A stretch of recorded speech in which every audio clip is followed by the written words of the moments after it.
নমস্কার আমার ইউটিউব বন্ধুদের। এই দেখো আমি এক ভিডিও বানাচ্ছিলাম। দেখো সাজুগুজু করে আমাকে কেমন লাগছে তোমরা কমেন্ট করে জানাবে।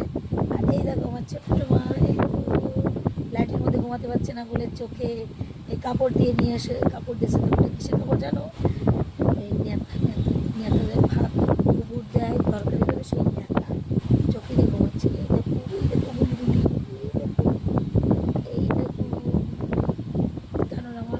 অসুস্থ তো মনে হচ্ছে না আমি অসুস্থ, কারণ আমি অসুস্থ হলে কখনো মুখে অন্ধকার নিয়ে থাকি না, কারণ আমার ভালো লাগে না। আমাকে আমার এই মা আমাকে কেউ কালো করে থাকি সেটা কেউ পছন্দ করে না।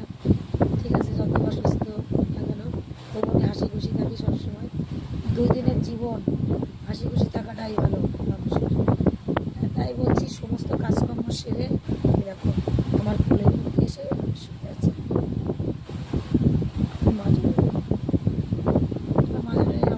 অনেক ক্ষতি হয়ে যাচ্ছে, পড়াশোনার দিকে ক্ষতি হয়ে যাচ্ছে, অনেক ক্ষতি হয়ে যাচ্ছে। আমি পাটা ভেঙে পড়ে বসে আছি তো তার জন্য। ফলে বাসন মেজে ঘরে আসার সময় পা পিছলে আমার পাটা ভেঙে গেছে। ভেঙে মানে ওই হাঁটুর থেকে মালাই চাকের ভিতরে লিগামেন্টটা ছিঁড়ে গেছে। 20 দিন রেস্ট, তারপর ডাক্তার